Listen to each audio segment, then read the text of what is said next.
May 29, 1453. The last night of the Roman Empire. Emperor Constantine XI knew he was going to die. He removed his imperial regalia, embraced his generals, and said, "There is nothing more to be done." Then he disappeared into the fighting. His body was never found. That is how a 1,000-year empire ended, not with a treaty, not with a formal surrender. With an emperor who chose to die as a soldier rather than kneel as a defeated man. Constantinople was not just a city. It was the Rome of the East, the direct heir of the empire that built the Western world. Its double walls, raised in the 5th century, had withstood more than 20 major sieges over 1,000 years.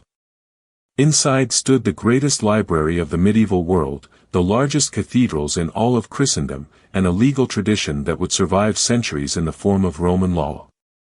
But by 1453, the city had only 50,000 inhabitants and 7,000 soldiers to defend 22 kilometers of walls. Mehmed II was 21 years old when he came to the Ottoman throne and declared that his mission was the conquest of Constantinople. His advisors told him it was impossible. He hired a Hungarian cannon founder named Urban and commissioned a monster, the largest cannon ever built, capable of hurling 500-kilogram stone balls. In April of 1453, 80,000 soldiers and a fleet of 150 ships surrounded the city. The 7,000 defenders looked down from the walls and knew that this was the final chapter. For 53 days, Mehmed's cannons hammered the walls that had held for a millennium. The defenders repaired by night what was destroyed by day.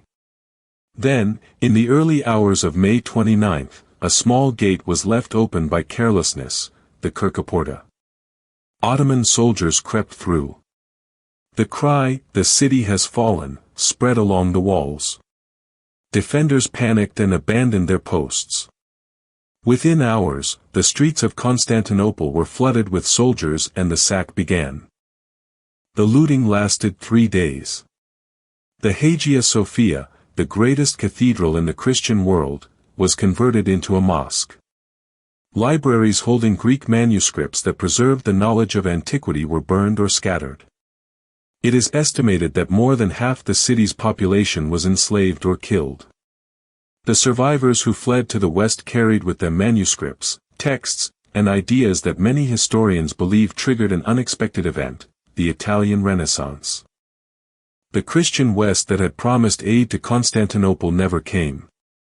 Venice, Genoa, the Pope, they all sent letters of sympathy and very few soldiers.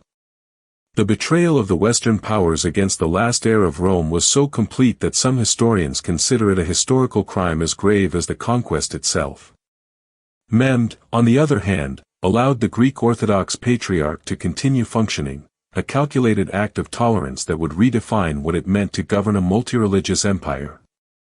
For the Islamic world, the conquest of Constantinople was the greatest triumph in centuries, and Mehmed received the title of Fadi, the Conqueror. For the Christian world, it was a trauma that would reshape geopolitics for 500 years.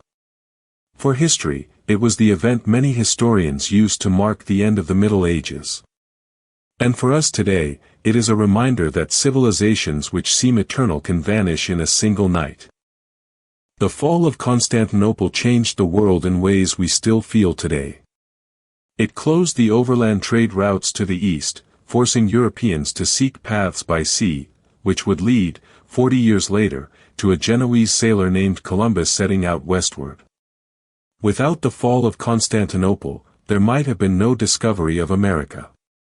History works this way, a chain of consequences where each link pulls the next.